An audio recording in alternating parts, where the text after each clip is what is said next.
Welcome to the Joy Lab podcast, where we help you uncover and foster your most joyful self. Your hosts, Dr. Henry Emmons and Dr. Amy Prasek, bring you the ideal mix of soulful and scientifically sound tools to spark your joy, even when it feels dark.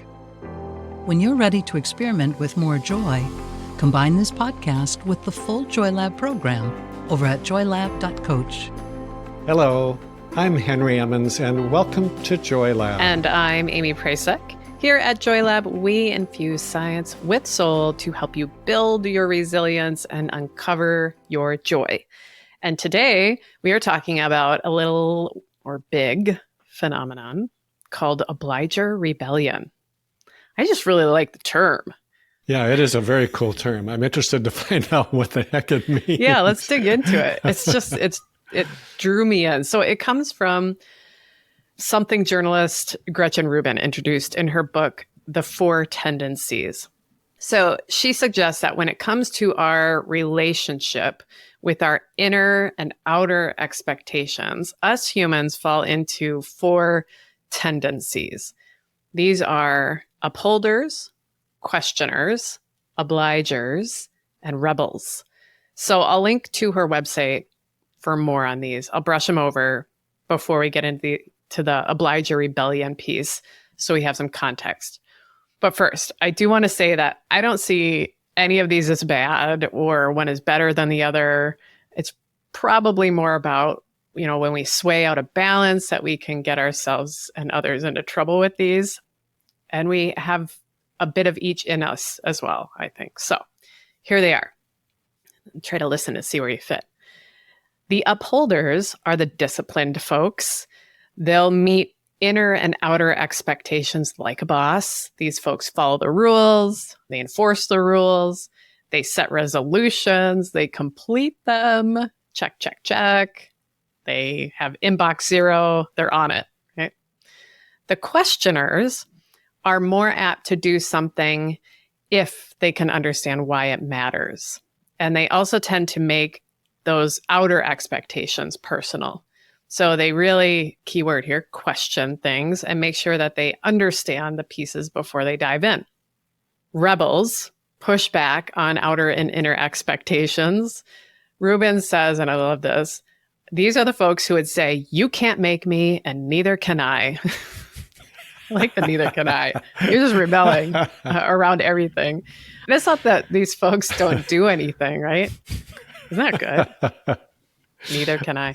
It's not that they don't do anything. They're just less likely to do something that they don't align with, that they feel friction with. Mm-hmm. And the obligers.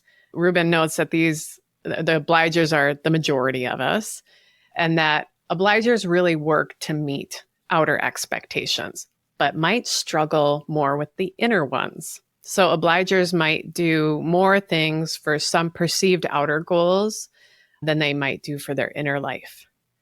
So, Henry, do you see yourself in one of these tendencies or a few? Yes, I would say that at this point in my life, I am with the majority. I'd be an obliger based on what she used for those descriptions. But as you were going through those, I was thinking that at different points in my life, I might have been very different in these categories. There was definitely a time when I would say I was an upholder. I was really disciplined and kind of set a goal and I'd finish it. And there were other times where I was much more of a rebel, maybe not as much of a questioner, although I think at times that comes in too. So, yeah. I like that you said that we each have probably each of these in us, but also looking over one's life, it seems like these things might cycle a little bit. I was just even thinking about sometimes who I'm with, and I could fall right into the rebel or the questioner depending on who I'm standing across from, right? Which is not great. That's not a testament to my composed character. So it's fun to think about these and how they might shake out in your life. And yeah, we are dynamic beings. We are many things. Yeah. I see myself, I think, mostly in the questioner tendency with a sprinkle of obliger. But something I definitely resonate with is this phenomenon of obliger rebellion that Rubin talks about. So let's get into that. The definition here that she offers is obliger rebellion happens when we hit a threshold of expectations. When we have tried to oblige to so many external expectations that we exhaust ourselves. I think what's interesting about obliger rebellion is that also it might not look like exhaustion as the end product either. And that's true for exhaustion, period, I guess, right? So the rebellious act may not be just refusing to do something as exhaustion might suggest. It can be much more dramatic than that. Like when that last straw breaks our back and we snap at somebody, it can be the what the hell effect that we talked about a while ago. If we subscribe to some diet and then we eat the whole house, and a metaphorical middle finger to the diet gurus, I'll link to our episode on that. So exhaustion can come out in a lot of different ways, and it feels like rebellion because you're saying, nope, not going to do it.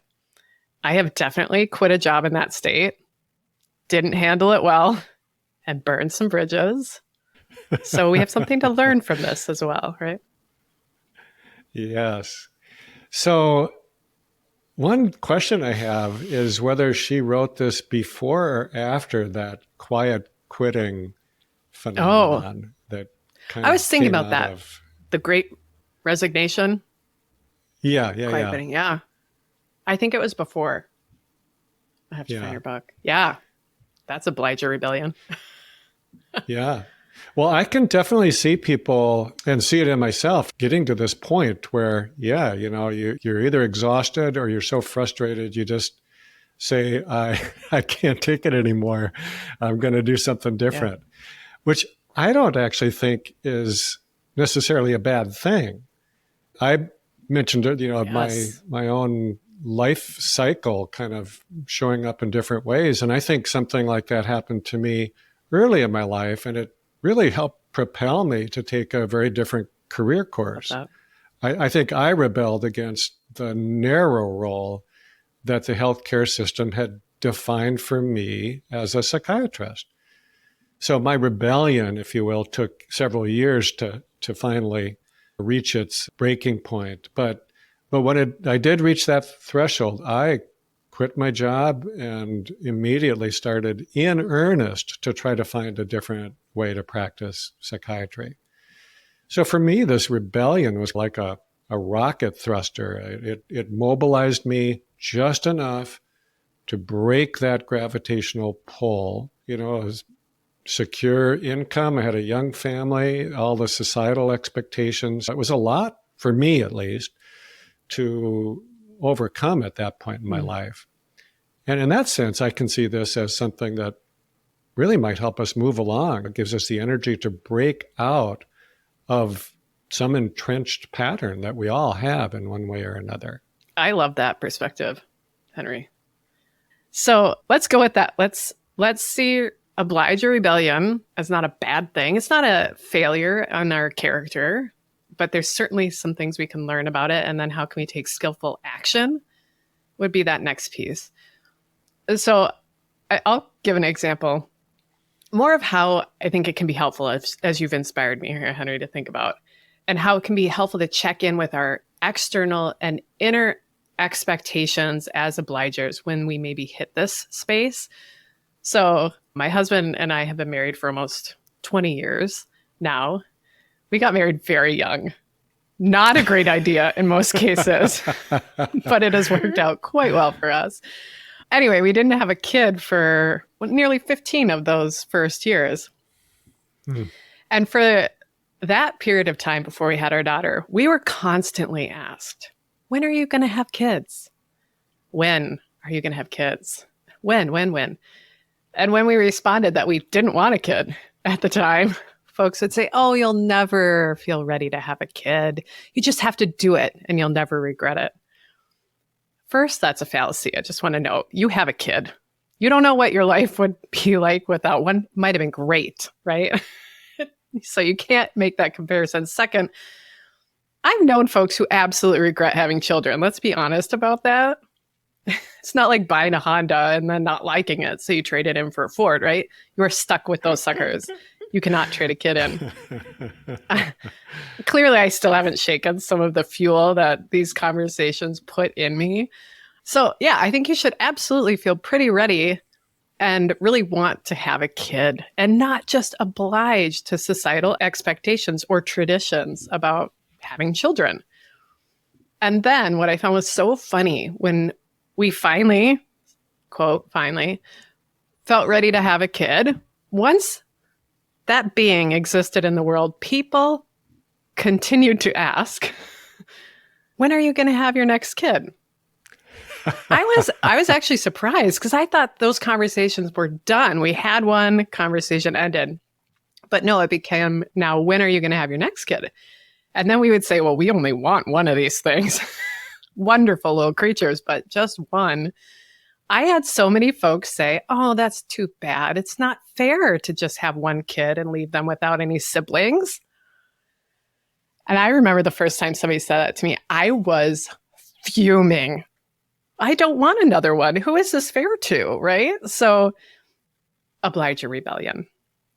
Thinking about who is this fair to? If we have another kid that we don't want because of perspectives on family, size, or what have you, who benefits from that?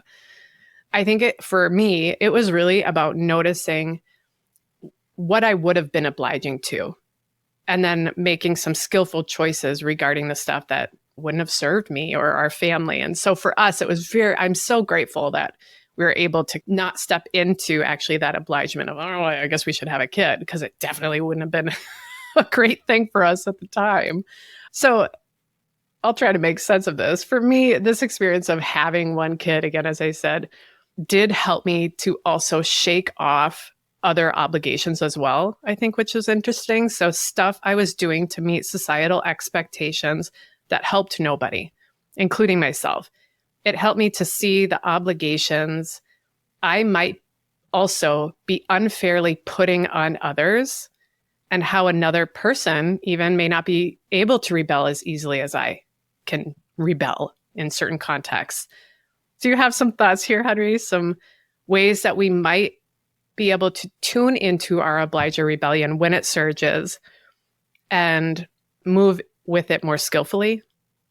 I think it'd be helpful paying attention before it reaches the threshold, before you, say, burn bridges or, I don't know, trade your kid in or do something like that. You know, if you're paying attention and you can sense that something is really starting to feel constricted or constraining, or maybe, I don't know, you're starting to feel anger bubble up or something like that. You can notice that and make some decisions way before it reaches the boiling point that might make your life a little bit easier down the road. And it really goes back to tuning in to the body, which is where this all gets manifest. So it's having that capacity through just a little bit of practice to be able to tune in to your inner experience, the inner physical sensory experience, in a way that informs you about what's going on in your body and mind. I'm feeling that in the show notes here, some of our conversations about getting grounded. I'm going to put in the link to weathering these emotional storms. I think that would be wonderful too. It gives some great insights of kind of what you're saying, tuning into the body, checking in with ourselves. So check the show notes. We've got lots of resources to use before you take your rebelliousness maybe in a place where it's not going to serve you. So to close, I want to share a quote from Albert Camus. I think this is the middle road of obliger rebellion, maybe what we're getting into here.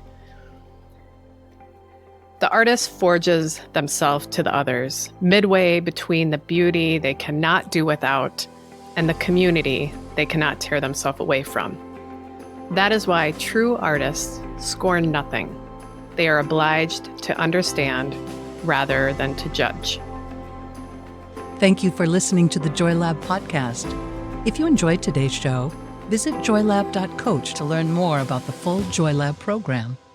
Be sure to rate and review us wherever you listen to your favorite podcasts. Please remember that this content is for informational and educational purposes only. It is not intended to provide medical advice and is not a replacement for advice and treatment from a medical professional.